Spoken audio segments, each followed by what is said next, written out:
कल्याणपुरी करौली में मदन मोहन जी अतिथि रूप में विराजे हैं। इतिहासकार बताते हैं कि जयपुर नरेश सवाई जयसिंह द्वितीय ने गोस्वामी सुबलदास से मिलकर गोविंद देव जी, गोपीनाथ जी और मदन मोहन जी को जयपुर ले जाने की इच्छा जताई। इस पर तीनों विग्रहों को सन 1723 में वृंदावन से जयपुर लाया गया। इतिहासकार ये भी बताते हैं कि कृष्ण भक्त करौली के राजा गोपाल सिंह जी को सपने में मदन मोहन जी ने करौली आने की इच्छा जताई। इस पर उन्होंने जयपुर के राजा को इस स्वप्न की जानकारी दी और मदन मोहन जी की ये प्रतिमा करौली ले जाने का आग्रह किया। इस पर फाल्गुन कृष्ण चतुर्थी संवत 1799 को मदन मोहन जी की पालकी को सवाई जयसिंह ने पूजा अर्चना के बाद करौली के लिए रवाना किया। रास्ते में मदन मोहन जी के इस विग्रह को 2 दिन अंजनी माता के मंदिर के पास और 2 दिन ही दीवान के बाग के बंगले में ठहराया गया। इसके बाद मदन मोहन के विग्रह को रावल के अमानिया भंडार में गोपाल जी के मंदिर में विराजित किया गया। इसके बाद जब वर्तमान मंदिर का निर्माण पूरा हो गया तब माघ सुदी 2 संवत 1805 तदनुसार 1748 ईस्वी को विधि विधान के साथ पाटोत्सव आयोजित कर भगवान के विग्रह को विराजमान किया गया। इसके बाद से हर वर्ष माघ शुक्ल दौज पर सिंहासन यात्रा का आयोजन किया जाता है। करौली में मदन मोहन जी का मंदिर उत्तर भारत का प्रसिद्ध कृष्ण मंदिर है। इस मंदिर की सेवा पूजा गौड़ीय संप्रदाय के अनुयायियों द्वारा की जाती है। मदन मोहन जी का मूल विग्रह पहले वृंदावन में था और वृंदावन से जयपुर आया और जयपुर से राजा गोपाल सिंह द्वारा करौली लाया गया। मदन मोहन जी के साथ गोविंद जी और गोपीनाथ जी के दर्शनों का बड़ा महत्व है। ऐसा माना जाता है पद्म पुराण के अनुसार कि एक ही सूर्य में दर्शन करने से साक्षात श्री कृष्ण के दर्शन होते हैं। यहाँ राजा गोपाल सिंह मदन मोहन जी की प्रतिमा को लेके आए। सारे बाजार में इनकी सवारी निकाली गई और उसके बाद अमनिया भंडार जो वर्तमान महलों का पोर्शन है उसमें स्थापित किया गया गोपाल जी के साथ में। और इस मंदिर के लिए 5 साल का निर्माण नवीन मंदिर के लिए पूरा हुआ और उसके बाद इस मंदिर में इनकी स्थापना हुई।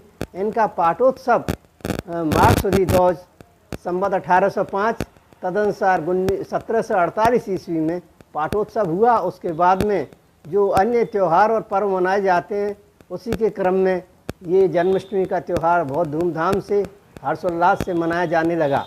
इसमें पहले जो जगमोहन था उसमें जगमोहन में 2 गलीचे बिछते थे। एक तरफ गोस्वामी जी बैठते थे और उनके अनुयायी बैठते थे और दूसरी तरफ राजा का कोई प्रतिनिधि या राजा स्वयं बैठते थे।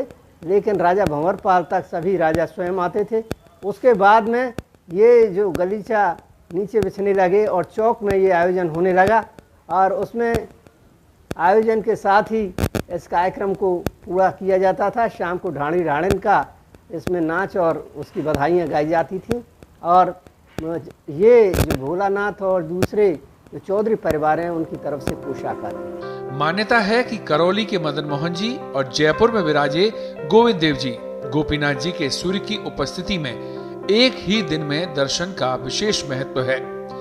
इसी मान्यता के चलते दूर दूर से भक्त इन तीनों देवों के दर्शन के लिए पहुंचते हैं। भगवान मदन मोहन जी करौली में अतिथि रूप में विराजित हैं।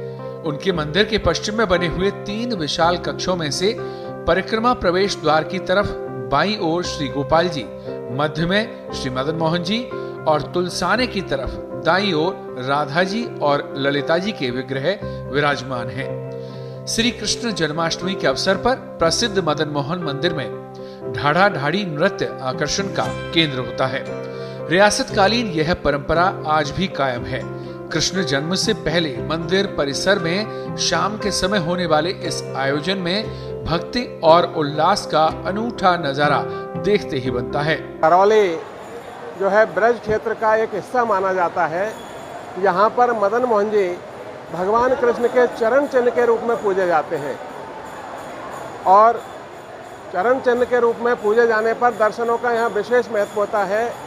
यहाँ पर जन्माष्टमी का त्यौहार बड़े धूमधाम से मनाया जाता है। सुबह से ही आसपास के ग्रामीण जन और दूर दराज के ग्रामीण जनों की भीड़ यहाँ पर लग जाती है और दिन भर भक्तों का रेलम पेला चलता रहता है। दोपहर के समय यहाँ राजा के जो चौधरी हुआ करते थे, उन चौधरी परिवार की तरफ से पोशाक गाजे बाजे के साथ गुलाब बाग उनके निवास से लाई जाती है और उस पोशाक को यहाँ पर अर्पण किया जाता है। पोशाक अर्पण करने के बाद हमारे मदन मोहन जी के जो गोसाई हैं वो नंद बाबा का रोल अदा करके और यहाँ पर नंद दरबार सजाया जाता है, जिसमें ढाड़ा ढाड़ी का नृत्य होता है। बड़े धूमधाम से सभी नर नारी नृत्य करते हैं और बधाइयाँ गाते हैं और रात के 12 बजे ठाकुर जी का अभिषेक किया जाता है, उनकी जन्म की झांकी सजाई जाती है और चौधरी परिवार जो पोशाक अर्पित की गई है उस पोशाक को ठाकुर जी को धारण करा के दर्शन कराए जाते हैं। दूसरे दिन नंदोत्सव यहाँ मनाया जाता है। दरबार की तरफ से छाक लुटाई जाती है और दचका दौंद का आयोजन किया जाता है। सब एक दूसरे पर दही और हल्दी का मिश्रित घोल फेंकते हैं और बड़ा आनंद महसूस होता है। हजारों श्रद्धालुओं की भीड़ के बीच नंद बाबा के दरबार में नृत्य करते ढाड़ा ढाड़ी भजनों के बीच नंद बाबा मंदिर पुजारी को बधाई देते हैं। इस परंपरा के तहत जन्माष्टमी पर भगवान चौधरी परिवार की ओर से अर्पण की जाने वाली पोशाक धारण करते हैं। जन्माष्टमी के दूसरे दिन नंदोत्सव में श्रद्धालुओं के उल्लास से मथुरा वृंदावन सा एहसास होता है। राजभोग आरती के बाद नंदोत्सव शुरू होता है। कृष्ण जन्म की खुशी में झाक यानी प्रसादी लौटाने की भी परंपरा है। मदन मोहन मंदिर में वर्ष में 2 बार भगवान के विग्रह की झूला झांकी सजाई जाती है। चांदी के बड़े झूले में भगवान के विग्रह को विराजित किया जाता है। श्रावणी तीज और धुलेंडी पर भगवान की झूला झांकी सजती है। करौली से दिनेश शर्मा की रिपोर्ट।